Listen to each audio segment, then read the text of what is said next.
আসসালামু আলাইকুম। সবাইকে হইচই ম্যাথ ক্লাবের পক্ষ থেকে স্বাগত।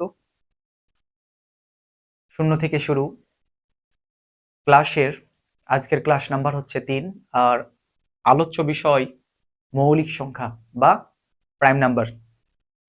আশা করি সবাই ভালো আছেন। তো চলুন শুরু করি মৌলিক সংখ্যা। মৌলিক সংখ্যা এক অপেক্ষা বড়, এক অপেক্ষা বড় সেই সব সংখ্যা এক এবং সেই সংখ্যা ছাড়া অন্য কোনো সংখ্যা দ্বারা নিঃশেষে বিভাজ্য নয়, তাকে মৌলিক সংখ্যা বলে। যদিও আমার লিখে দেওয়া আছে, কি লিখে দেওয়া আছে আবার আমরা একটু দেখে দেখে বলি যে এক অপেক্ষা বড়, এক অপেক্ষা কি বড়। কেন এক অপেক্ষা বড় সেটা আমরা পরে বলবো। এক অপেক্ষা বড় যেসব সংখ্যা এক এবং সেই সংখ্যা ছাড়া অন্য কোনো সংখ্যা দ্বারা নিঃশেষে বিভাজ্য নয়, সেই সব সংখ্যাকে মৌলিক সংখ্যা বলে। তাহলে আমাদের ক্লাসটা কি? মৌলিক সংখ্যার। কিসের ক্লাস? হচ্ছে মৌলিক সংখ্যা। আর মৌলিক সংখ্যার সংজ্ঞা থেকে আমরা কি পেলাম? যে নিঃশেষে বিভাজ্য নয় একটা কথা পেয়েছি, আর একটা কথা পেয়েছি এক অপেক্ষা বড়, আর আরেকটা কথা পেয়েছি যে এক এবং সেই সংখ্যা। তাহলে কথাগুলোকে আবার যদি আমরা গোছিয়ে বলি তাহলে কি হবে?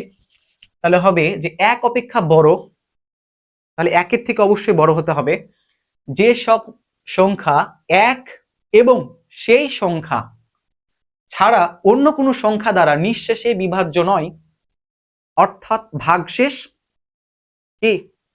ভাগশেষ কি শূন্য হবে? নিঃশেষে বিভাজ্য নয় দ্বারা কি বুঝি? নিঃশেষে বিভাজ্য মানে হচ্ছে শূন্য, নিঃশেষে বিভাজ্য মানে শূন্য, আর নিঃশেষে বিভাজ্য নয় মানে হচ্ছে ভাগশেষ থাকবে। তাহলে শুধুমাত্র ওই সংখ্যাটাকে এক এবং ওই সংখ্যাটা দ্বারা ভাগ করা যায়, ভাগ করা যায় মানে নিঃশেষে বিভাজ্য, অর্থাৎ ভাগশেষ থাকে না। তাহলে সেই সংখ্যাটাকে কি বলা হয়? মৌলিক সংখ্যা বলে। আর মৌলিক সংখ্যা হতে গেলে মৌলিক সংখ্যার একটা শর্ত আছে। কি শর্ত?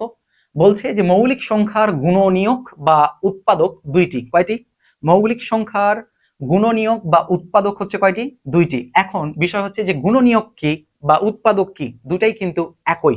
তাহলে আমরা আগে উৎপাদক বা গুণনীয়ক বিষয়টাকে ক্লিয়ার করে নিই। যেমন 12, এই 12 সংখ্যাটা, এই 12 সংখ্যাটার যদি আমরা গুণনীয়ক বের করি বা উৎপাদক বের করি তাহলে কি হবে? যে 12কে কি কি সংখ্যা দ্বারা নিঃশেষে বিভাজ্য করা যায়, কি কি সংখ্যা দ্বারা কি করা যায়? নিঃশেষে বিভাজ্য করা যায়। তাহলে 12কে 1 দ্বারা যদি আমরা ভাগ করি তাহলে পারে কি পাবো? নিঃশেষে বিভাজ্য হবে। তাহলে 12 দ্বারা ভাগ করলে 12কে নিঃশেষে বিভাজ্য করা যায়। আবার 2 দ্বারা 6 দুগুণা হচ্ছে কত? 12 ভাগ করা যায়। আবার হচ্ছে 3 দ্বারা 3 4 12। তাহলে পারে এই যে 12র এই যে 1 2 3 4 6 আর 12 টোটাল কয়টা পেলাম? 4টা। তাহলে 12র উৎপাদক হচ্ছে কয়টা? 4টা। বা 12র গুণনীয়ক কয়টা? না তো 4টা। তাহলে মৌলিক সংখ্যার ক্ষেত্রে কয়টা পাবো? হচ্ছে 2টা। মৌলিক সংখ্যার ক্ষেত্রে কয়টা পাবো? উৎপাদক বা গুণনীয়ক 2টা। শুধুমাত্র পাবো হচ্ছে কি? 1 এবং হচ্ছে সংখ্যা। কোন সংখ্যা? ওই সংখ্যা যে সংখ্যাটা কে আমরা ভাগ করতেছি সেই সংখ্যাটা পাবো। তাহলে পারে হচ্ছে 1 পাবো আর কি পাবো? ওই সংখ্যা পাবো। তাহলে উৎপাদক কয়টা থাকবে? মৌলিক সংখ্যার 2টা। কিন্তু 12র ক্ষেত্রে যখন আমরা দেখলাম তাহলে গুণনীয়ক বা উৎপাদক কয়টা ছিল? 1টা 2টা 3টা 4টা 5টা 6টা। তাহলে 12 কি মৌলিক সংখ্যা? না। 12 কি সংখ্যা? যৌগিক সংখ্যা। তাহলে যেগুলো হচ্ছে ভাগ করা যায়, যেগুলো নিঃশেষে বিভাজ্য, অর্থাৎ মৌলিক সংখ্যা ছাড়া যতগুলো সংখ্যা আছে সবগুলো কি সংখ্যা? যৌগিক সংখ্যা। তাহলে আশা করি উৎপাদক বিষয়টা আমাদের মাথাতে ঢুকেছে বা গুণনীয়ক বিষয়টা কি আমরা বুঝতে পেরেছি, তাই না? তাহলে পারে এই যে আমি বললাম যে আমাদের এক, এক কেন মৌলিক সংখ্যা নয়? এক কেন মৌলিক সংখ্যা নয়? কারণ হচ্ছে একের উৎপাদক হতে, একের উৎপাদক সংখ্যা কয়টা বা একের গুণনীয়ক কয়টা? না তো একটাই। কয়টা? একটাই। কিন্তু মৌলিক সংখ্যার সত্যতে কি বলে দিয়েছি? মৌলিক সংখ্যার সত্যতে বলে দিয়েছি উৎপাদক কয়টা হতে হবে? 2টা হতে হবে। এই জন্য কিন্তু এক হচ্ছে মৌলিক সংখ্যা নয়, এক হচ্ছে কি সহমৌলিক, অর্থাৎ প্রত্যেকটা মৌলিক সংখ্যার একটা উৎপাদক কমন, কে? এক। আর ওই সংখ্যাটা হচ্ছে নিজে। এই জন্য হচ্ছে এক কি সহ মৌলিক, এক হচ্ছে মৌলিক সংখ্যা নয়। তাহলে সুন্দরভাবে কেউ যদি জিজ্ঞাসা করে যে মৌলিক সংখ্যা কাকে বলে, অবশ্যই সংজ্ঞার পূর্বে 2টা জিনিস মনে রাখতে হবে।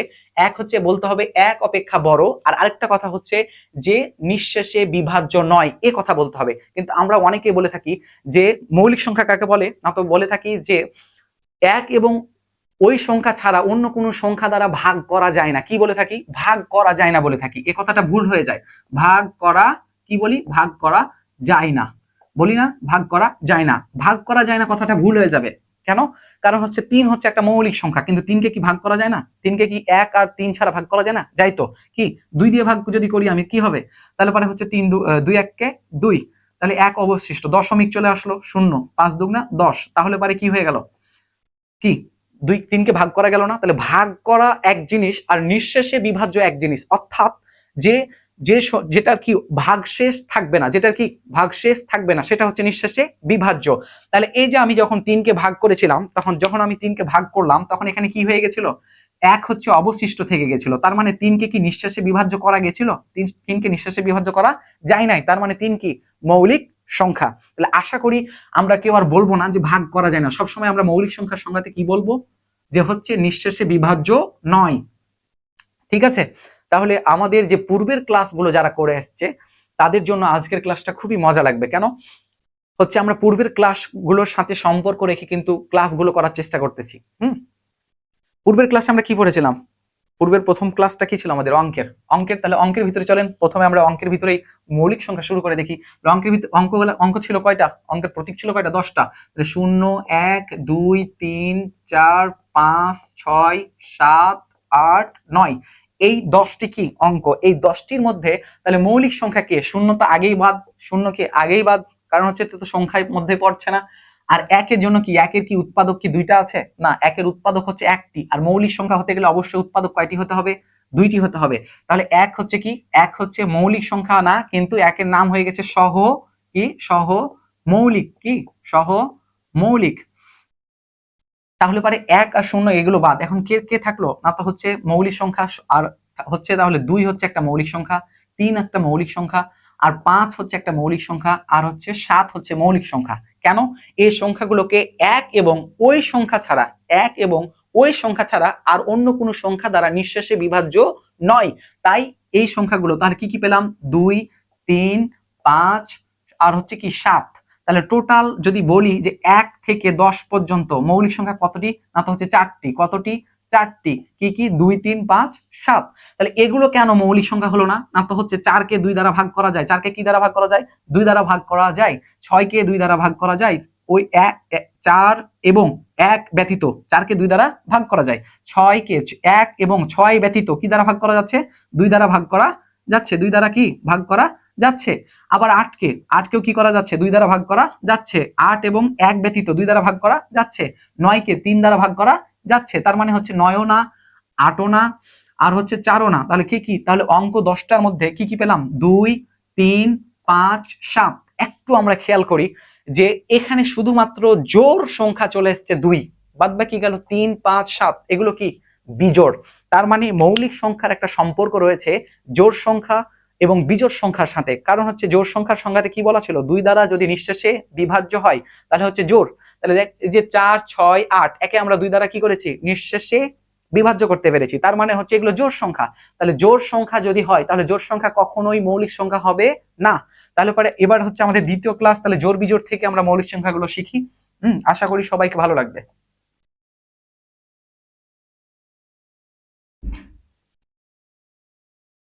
তাহলে পরে আমরা পড়েছিলাম যে 0 2 4 6 8 আর হচ্ছে 1 3 5 7 আর 9, এগুলো যদি একক স্থানীয় অঙ্কে থাকে, কোথায়? একক স্থানীয় অঙ্কে থাকে, তাহলে হচ্ছে কি? না তো হচ্ছে জোড় সংখ্যা। আর এগুলো যদি একক স্থানীয় অঙ্কে থাকে 1 3 5 7 9, তাহলে হচ্ছে কি? বিজোড় সংখ্যা। কি সংখ্যা? বিজোড় সংখ্যা।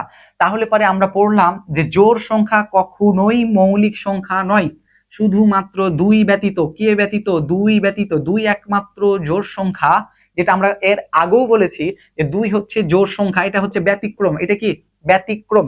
তাহলে 2 ব্যতীত জোড় সংখ্যা কখনোই মৌলিক সংখ্যা নয়। তাহলে মৌলিক সংখ্যা কোথায় পাওয়া যাবে? বেজোড় সংখ্যাগুলোতে মৌলিক সংখ্যা পাওয়া যাবে। তাহলে পারে হচ্ছে আমরা যেহেতু প্রথমে শিখলাম যে 1 থেকে কত পর্যন্ত? 10 পর্যন্ত মৌলিক সংখ্যা কতটি পেয়েছি? 1 থেকে 0 পর্যন্ত মৌলিক সংখ্যা পেয়েছি হচ্ছে 2 3 2 3 5 7। টোটাল কয়টা? না তো হচ্ছে 4টি। কতটি? 4টি। এবার হচ্ছে যখন আমাদের এখন আমরা চলে এসেছি, আমাদের অঙ্কের পর্ব শেষ হয়ে গেছে, এবার আমরা সংখ্যায় চলে গেছি। কোথায়? সংখ্যায়। তাহলে আমরা আজকে যেটা শিখবো মৌলিক সংখ্যা, সেটা হচ্ছে 100 পর্যন্ত। কত পর্যন্ত? 100 পর্যন্ত। তাহলে 100 পর্যন্ত মৌলিক সংখ্যা শিখতে গেলে আমাদের দশকের ঘর চলে আসছে। কার ঘর চলে আসছে? দশকের ঘর চলে আসছে। তাহলে আমরা দশকের ঘরে অঙ্কগুলোকে বসাবো। তাহলে 1 10 দিয়ে চেক করব, 2 10 দিয়ে চেক করব, 3 10 দিয়ে চেক করব। কিন্তু আমরা কি জোড় সংখ্যাতে বসাবো? জোড় সংখ্যাতে স্থানীয় অঙ্ক বসাবো না। আমরা কোথায় বসাবো স্থানীয় অঙ্কগুলো? হচ্ছে বেজোরে বসাবো। তাহলে বেজোরের 1 10, তাহলে অর্থাৎ বেজোরের ঘরে হচ্ছে 1, প্রত্যেকটা সংখ্যার অঙ্কের পূর্বে 1 1 1। তাহলে এইগুলো নিয়ে হচ্ছে আমরা কি, তাহলে হচ্ছে যে আমরা যে 11 থেকে 20 পর্যন্ত চেক করব যে কোনগুলো কোনগুলো মৌলিক সংখ্যা। কোথায়? শুধুমাত্র হচ্ছে বেজোর স্থানীয় অঙ্কে কি থাকবে? 1 3 5 7 আর হচ্ছে কি 9। বেজোড় সংখ্যাতে, জোড় সংখ্যাতে কেন দিব না? কারণ হচ্ছে আগেই পড়েছি জোড় সংখ্যা মৌলিক সংখ্যা হতে পারে না। শুধুমাত্র ব্যতিক্রম হচ্ছে কি না, তো 2 হচ্ছে জোড় সংখ্যা। এখন আর একটা মজার বিষয় হচ্ছে যে 2 স্থানীয় অঙ্কের থেকে বেশি, অর্থাৎ 2 স্থানীয় অঙ্ক অথবা 3 স্থানীয় অঙ্ক অথবা 4 স্থানীয় অঙ্ক যদি হয়ে থাকে বা অধিক, আর একক স্থানে যদি কি থাকে? 5 থাকে, তাহলে ওটা অবশ্যই 5 দ্বারা ভাগ করা যায়। কি দ্বারা ভাগ করা যায়? 5 দ্বারা ভাগ করা যায়। তাহলে একক স্থানে কি থাকলে? একক স্থানে 5 থাকলে, একক স্থানে কি থাকলে? 5 থাকলে কি দ্বারা ভাগ করা যায়? 5 দ্বারা কি করা যায়? 5 দ্বারা ভাগ করা যায়। তাহলে অবশ্যই কি হতে হবে? 2 স্থানীয় অঙ্ক। মৌলিক সংখ্যা শেখার ক্ষেত্রে বলতেছি যে 2 স্থানীয় অঙ্কের অধিক স্থানীয় যদি হয়ে থাকে, 3 স্থানীয় 4 স্থানীয়, শেষের এককে যদি কি থাকে? 5 থাকে। কি থাকে? 5 থাকে। তাহলে 5 দ্বারা অবশ্যই ভাগ করা যায়। তাহলে আমাদের অটোমেটিক্যালি ভাবে 5-এর যে বিজোড় সংখ্যাটা সেটা কেটে গেল। কখন কাটলো? 5 কিন্তু মৌলিক সংখ্যা যখন দশক চলে আসছে, অর্থাৎ 2টা স্থানাঙ্ক হয়ে গেছে। 2 স্থানাঙ্ক, 3 স্থানাঙ্ক, 4 স্থানাঙ্ক যত বড় হোক না কেন, যে এরকম 1 1 1 3 1 5 6 8 7 5 যতই হোক না কেন, এই সংখ্যাটা 5 দ্বারা বিভাজ্য। কেন? লাস্টে এককে কি আছে? 5 আছে। তার মানে কি আমরা বেজোরের মধ্য থেকেও যে 1 3 5 7 9 ছিল, কিন্তু এখন 5টাও কি হয়ে গেল? কমে গেল। আমাদের কাছ থেকে কি হয়ে গেল? কমে গেল। তাহলে আমরা 5টাকেও মুছে ফেলি।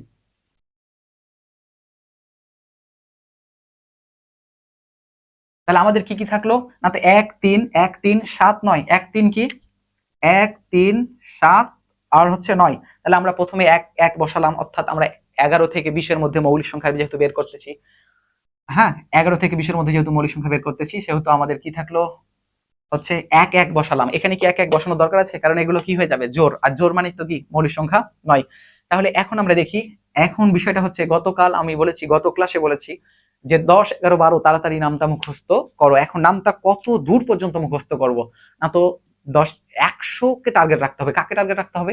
100 কে টার্গেট রাখতে হবে। যদি আমি 2 এর ঘরের নামটা বলি তাহলে যেন 50 দুগুণা 100। আবার যদি 3 এর ঘরের নামটা বলি তাহলে 3 33 99, 100-র কাছাকাছি নামতাগুলো মুখস্থ করতে হবে। তাহলে 4 এর ঘরের নামটা কত দূর পর্যন্ত? 4 25 100, অর্থাৎ 4 গুণিত 25 পর্যন্ত। আবার যদি 5 এর ঘরে, তাহলে 5 20 100, অর্থাৎ আমাদের টার্গেট কি থাকা লাগবে? 100। তাহলে আমাদের শতকরার যে অঙ্কগুলো করব বা যোগ বিয়োগের ক্ষেত্রে যে অঙ্কগুলো করব সেগুলো হচ্ছে আমাদের দ্রুত হবে। সেগুলো কি হবে? দ্রুত হবে। তাহলে নামতার যদি আমাদের ভালো মুখস্থ থাকে, আমাদের জন্য খুবই সহজ হয়ে যায় মৌলিক সংখ্যা। তাহলে পরে হচ্ছে আমরা বেজোড় সংখ্যা কি কি পেলাম? আমাদের বেজোড় সংখ্যা কি কি? বেজোড় সংখ্যাতে আমরা চেক করব। এই সংখ্যাগুলো হচ্ছে যে 1 3 আর হচ্ছে কি 7 9, এই সংখ্যাগুলোই শুধুমাত্র আমরা চেক করব। তাহলে আমরা বসিয়েছি কি 11 থেকে 20, অর্থাৎ 1 দশক। 1 দশক, এই যে দশকের ঘরে 1 কে বসিয়েছি, দশকের ঘরে কাকে বসিয়েছি? 1 কে বসিয়েছি। দেখতেছি কি 11 13 17 19, এই চারটাই কি মৌলিক সংখ্যা। কারণ অন্য কোনো সংখ্যা দ্বারা কি করা যায় না, অন্য কোনো সংখ্যা দ্বারা নিঃশেষে বিভাজ্য করা যায় না। তার মানে আমরা কি পেয়ে গেলাম? 11 থেকে 20 এর মধ্যে মৌলিক সংখ্যা পেয়ে গেলাম হচ্ছে কয়টা? না তো হচ্ছে 4টি। কি কি? 11, তারপরে হচ্ছে 13, তারপর হচ্ছে কত 17 আর হচ্ছে 19। টোটাল কতটি? 4টি। কতটি? 4টি। তাহলে এখন যদি প্রশ্নে বলে, প্রশ্ন এরকম ভাবে আসে যে 1 থেকে 20 পর্যন্ত মৌলিক সংখ্যা কতটি? তাহলে 1 থেকে 20 পর্যন্ত মৌলিক সংখ্যা কতটি হলো? 8টি। কতটি? 8টি। আবার আমরা চলে আসি। তাহলে এবার হচ্ছে আমাদের হচ্ছে, এবার আমরা বের করব 21, অর্থাৎ 2 দশকের ঘরের 21 থেকে হচ্ছে কত? 21 থেকে হচ্ছে 30 পর্যন্ত। 21 থেকে কত পর্যন্ত? 30 পর্যন্ত। অর্থাৎ আমরা এই যে দশকের ঘরে আমরা কি বসাবো? 2 বসাবো, 2 বসিয়ে চেক করব। তাহলে 2 2 2 2, তাহলে কত কত থাকছে 21 23 27 29, তাই কি না? তার মানে এখন যদি আমরা নামটা ভালো পারি, 3 7 কত 21, তাহলে 21 কি মৌলিক সংখ্যা হবে না? তাহলে 21 আগেই বাদ। তারপরে হচ্ছে 23, 23 কে ভাগ করা যাচ্ছে না, অন্য কোনো সংখ্যা দ্বারা নিঃশেষে বিভাজ্য করা যাচ্ছে না। 3 নং কত 27, তার মানে 3 এর ঘরের নামটা খুবই ইম্পর্টেন্ট। তার মানে এখান থেকে আমরা কয়টা পেলাম? হচ্ছে 23 আর 29। তাহলে পরে এখান থেকে আমরা পেলাম কি 23 আর হচ্ছে কত 29, তাহলে কয়টা? না তো দুইটা। কয়টা? দুইটি। তাহলে এবার হচ্ছে আমরা দশকের স্থানে কি বসাবো? 3 বসাবো। তাহলে 3 বসাই।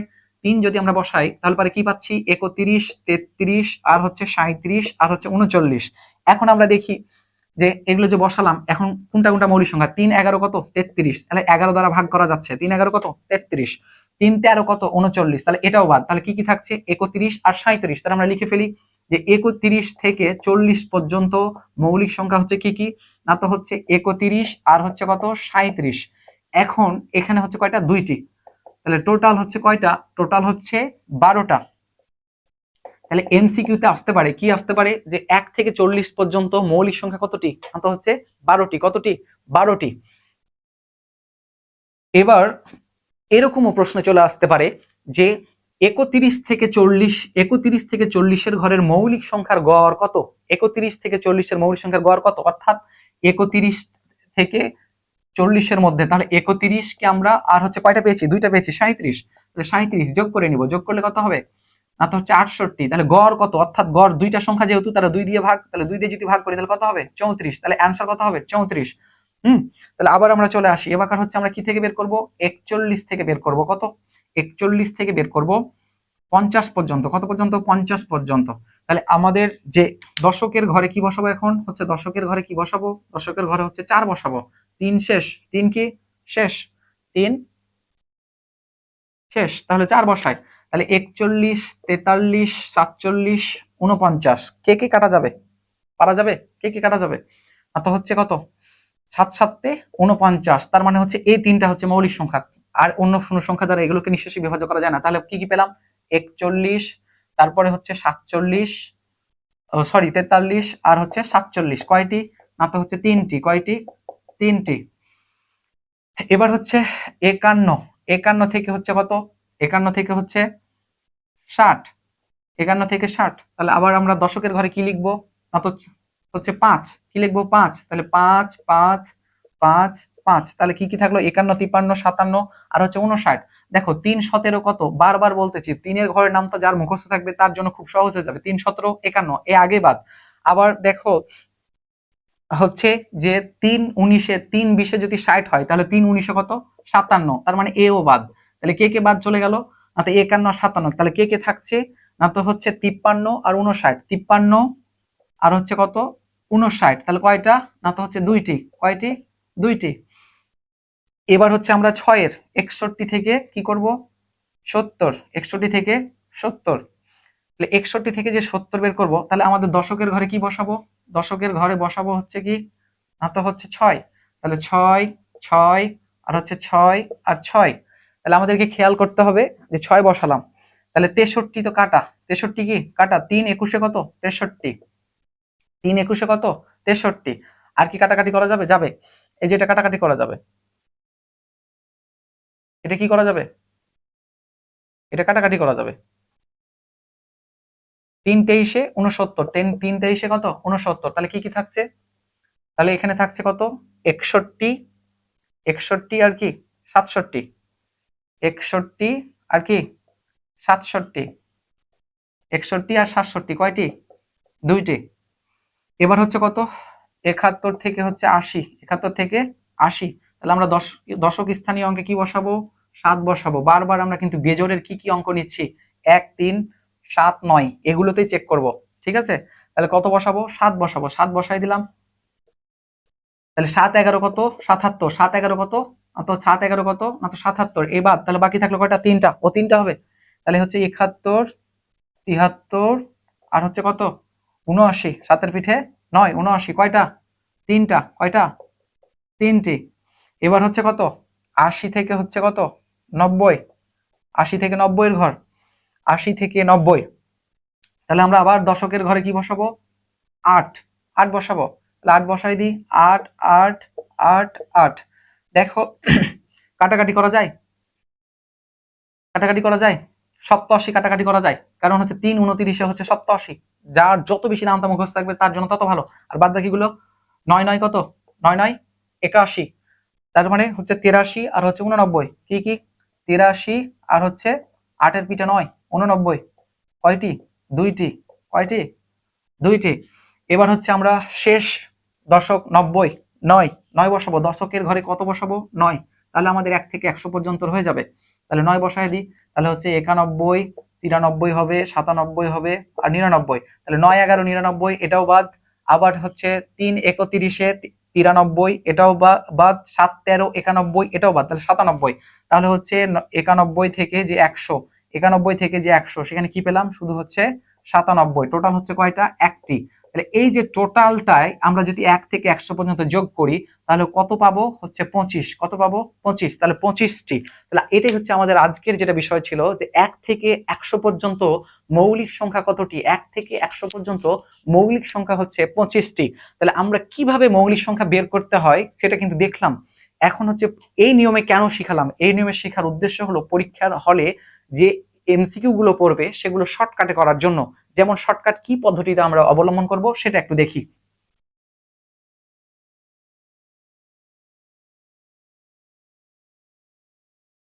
পরীক্ষায় আসতে পারে যে নিচের কোনটি মৌলিক সংখ্যা, নিচের কোনটি মৌলিক সংখ্যা, ক দিতে পারে, ক দিতে পারে 60, খ দিতে পারে হচ্ছে কি 75, গ দিতে পারে হচ্ছে কত 72, আর হচ্ছে ঘ হচ্ছে 7 9। তাহলে আমাদের যেটা শিখালাম যে মৌলিক সংখ্যা যদি ডাবল হয়, মৌলিক সংখ্যা মানে খেয়াল করতে হবে যেগুলো হচ্ছে জোড় একক স্থানীয় অঙ্কে, যেটা আমরা পাবো যে 0 2 4 6 8, এগুলো যদি একক স্থানীয় অঙ্কে থাকে তাহলে এগুলো হচ্ছে জোড়। তাহলে জোড় কখনোই মৌলিক সংখ্যা হতে পারে না, শুধুমাত্র ব্যতিক্রম হচ্ছে 2। তাহলে দেখো 0 আছে একক স্থানীয় অঙ্কে, তাহলে 2 আছে, তার মানে এই দুটো আগেই বাদ, এই দুটো নিয়ে আমরা কাজ করব, এই দুটো কি আগেই বাদ। আবার বলেছি 2 স্থানীয় অঙ্কের উপরে অর্থাৎ 2 স্থানীয় অঙ্ক বা 3 স্থানীয় অঙ্ক বা 4 স্থানীয় অঙ্ক যদি একক স্থানে যদি 5 থাকে তাহলে এটা 5 দ্বারা কি বিভাজ্য। তাহলে এটা এই যে 5 আছে একক স্থানে, তাহলে 5 দ্বারা বিভাজ্য, এটাও বাদ। তাহলে আমরা না দেখেই মেরে দিলাম হচ্ছে কত, না ক্যালকুলেশন করে মেরে দিলাম হচ্ছে কত 7 9, কত 7 9 79। এখন আবার যদি এটাই থাকে তাহলে আবার যদি আমরা এইভাবে এখন চিন্তা করি, এইভাবে চিন্তা করি যে বেজোড় গুলো হবে কি মৌলিক সংখ্যা, বেজোড় একক স্থানীয় অঙ্কে যদি 1 3 5 1 3 5 7 9 এগুলো থাকে তাহলে পরে কি হবে, হচ্ছে মৌলিক সংখ্যা। তাহলে আমাদের এখানে অটোমেটিক্যালি দুইটা কিন্তু অপশন বাদ, একটা ক একটা গ বাদ। তাহলে কে এ দুটাতে শুধু রয়েছে বিজোড়। তার মধ্যে হচ্ছে 5-এর ঘরে কি বললাম, একক স্থানীয় অঙ্ক যদি 5 থাকে সেটা 5 দ্বারা নিঃশেষে বিভাজ্য, সেটা 5 দ্বারা কি নিঃশেষে বিভাজ্য। তাহলে এই যে দ্রুত করার জন্যই কিন্তু এই টেকনিক গুলো। কিন্তু বইয়ে বলে আমাদের যেভাবে মৌলিক সংখ্যা থেকে প্রশ্ন আসে সেগুলো কিভাবে আসে না, তো প্রশ্ন আসে যে যে একটু আগে আমি করে দেখিয়েছি প্রথম দিকে যে 1 থেকে 20 পর্যন্ত মৌলিক সংখ্যা কতটি, 1 থেকে 20 পর্যন্ত মৌলিক সংখ্যা হচ্ছে 8টি। এই কোয়ালিটির কিছু এমসিকিউ আসে। আবার এমসিকিউ আছে যে 30 থেকে 40 এর মধ্যে মৌলিক সংখ্যার গড় কত, তাহলে জয়টা আমরা মৌলিক সংখ্যা পাবো, তো এটা বের করার পরে আমরা কি করে নিব, যতটি সংখ্যা ততটি দ্বারা ভাগ করে নিব, দিয়ে ওটা হচ্ছে গড়। এখন যদি কেউ বলে যে 30 থেকে 40 এর মধ্যে, কত থেকে 30 থেকে 40 এর মধ্যে মৌলিক সংখ্যার গড় বলেছে কি, মৌলিকের গড়। এখন অপশানে ক দিয়ে দিয়েছে 31, আবার দিয়ে দিয়েছে খ দিয়ে দিয়েছে 34, দিয়ে আবার গ দিয়ে দিবে হচ্ছে 37, ঘ 39। তাহলে আমাদেরকে বিভ্রান্তিতে ফেলার জন্য, কারণ 31 হচ্ছে মৌলিক সংখ্যা, 37 আমরা যদি এখন গড় কথাটা না পড়ি, আমরা 31 দেখে কিন্তু টিক মেরে দিয়েছি, তাহলে ভুল হয়ে যাবে। আমরা 37 দেখে টিক মেরে দিয়েছি, বলেছে কি গড়, তার মানে হচ্ছে যতই এটাকে ভাগ করা যাক এটা আমার ফ্যাক্ট না, আমার ফ্যাক্ট কি হচ্ছে গড়, বোঝা যায়। তাহলে এইভাবে ক্যালকুলেশন গুলো করতে হবে। কিন্তু আমাদেরকে বইয়ে অনেক বই বলে যে টেলিফোন নাম্বারের মতো মুখস্থ করে নিতে হবে, যার যেটা খুশি। কিরকম না, তো হচ্ছে যে 4 4, তারপর হচ্ছে 2 2, তারপর 3 2 2 3 2 1, এটি হচ্ছে 1 থেকে 100 পর্যন্ত মৌলিক সংখ্যা। এটা 1 থেকে 10, এটা 10 থেকে হচ্ছে 20, এটা 20 থেকে 30, এরকম ভাবে প্রত্যেকটাই দেওয়া আছে, এভাবে মুখস্থ করে নিতে বলেছে। আর আমি যে পদ্ধতিতে বললাম এটা মুখস্থ করতে পারলে ভালো, আর আমার ওই পদ্ধতিতে শুধুমাত্র আমাদেরকে মৌলিক সংখ্যার জন্য চেক করতে হবে অঙ্কের মধ্যে তো আমরা জানি কি 2, 3, 5, 7 হচ্ছে মৌলিক সংখ্যা, আর যখন অধিক সংখ্যা হয়ে যাবে 2 এর অধিক, তখন শুধুমাত্র আমরা 2 এর যখন অধিক হয়ে যাবে তখন আমরা শুধুমাত্র একক স্থানীয় অঙ্কে কাকে চেক করব? একক স্থানীয় অঙ্কে, একক স্থানীয় অঙ্কে যদি কি থাকে 1, 3, 7 আর 9, এই চারটা থাকে, এই চারটাকে চেক করব। ঠিক আছে, ঠিক আছে, মনে থাকবে? থাকবে ইনশাআল্লাহ, হ্যাঁ মনে থাকবে। তাহলে আজকের আমাদের মৌলিক সংখ্যার ক্লাস শেষ। আমরা যদি পারি আবারও মৌলিক সংখ্যার ক্লাস, যেখানে যখন মৌলিক সংখ্যা পাবো সেখানে আমরা বোঝানোর চেষ্টা করব। এখন আজকের আমাদের ক্লাসের দ্বিতীয় পার্ট হচ্ছে যে আমাদের ক্লাস নং যেটা থাকে সেটা নিয়ে হচ্ছে কিছু সাধারণ জ্ঞানের কথা। হ্যাঁ, আমাদের ক্লাস নং হচ্ছে কত? 3। আমাদের ক্লাস নং হচ্ছে 3। তাহলে আজকে আমাদের আলোচনার বিষয় হচ্ছে কত? 3 নিয়ে আলোচনা করব। 3 নিয়ে কি আলোচনা করব? 3 নিয়ে আলোচনা হচ্ছে যে আমাদের আসলে অনেক কিছু বলতে ইচ্ছা করে কিন্তু ক্যামেরার সামনে অনেক কিছু আবার ভুলে যায়। তো যাই হোক, কোন ভেদে হচ্ছে ত্রিভুজ হচ্ছে 3 প্রকার, আর বাহু ভেদেও হচ্ছে ত্রিভুজ হচ্ছে কত প্রকার? 3 প্রকার। আর আমাদের রাষ্ট্রভাষাকে স্বীকৃতি দেওয়া হয়েছে সংবিধানের কত নাম্বার অনুচ্ছেদে? 3 নাম্বার অনুচ্ছেদে। কত নাম্বার অনুচ্ছেদে? 3 নাম্বার অনুচ্ছেদে। আর হচ্ছে যে আমাদের জেল হত্যা দিবস, আমি গুরুত্বপূর্ণ এমসিকিউ গুলো বলার চেষ্টা করি। জেল হত্যা দিবস হচ্ছে 3 নভেম্বর, যেটাকে বলা হয় বাংলায় 3রা নভেম্বর। আর বাংলাদেশে মেয়েদের জন্য ক্যাডেট কলেজ রয়েছে হচ্ছে 3টি। কয়টি? 3টি। একটা হচ্ছে ময়মনসিংহ, একটা ফেনীতে, আর একটা হচ্ছে জয়পুরে। আর আমাদের বাংলাদেশের সরকারি মুদ্রা হচ্ছে 3টি, 1 টাকা, 2 টাকা আর হচ্ছে 5 টাকা। আর আমাদের শিক্ষার স্তর হচ্ছে 3টি, একটা হচ্ছে প্রাথমিক, মাধ্যমিক আর উচ্চতর স্তর। আর মৌলের যে কণিকা সেটা কিন্তু 3টি, ইলেকট্রন, প্রোটন আর হচ্ছে নিউটন। তারপরে হচ্ছে আমাদের একটা বাক্য গঠনের কিন্তু 3টি জিনিস লাগে, কি? আসক্তি, আকাঙ্ক্ষা আর হচ্ছে যোগ্যতা। তাই আর কি বলা যায় 3 দিয়ে? অনেক কিছুই মনে আসছে, আবার অনেক কিছুই মনে আসতেছে না। হ্যাঁ, যেটা হচ্ছে বাংলাদেশের যে পার্বত্য চট্টগ্রামে জেলা রয়েছে 3টি, খাগড়াছড়ি, বান্দরবান আর রাঙামাটি। এটা অনেক গুরুত্বপূর্ণ একটা এমসিকিউ। আশা করি সবার ক্লাসটি ভালো লাগবে, সবাই মন দিয়ে দেখবেন। ঠিক আছে, আসসালামু আলাইকুম।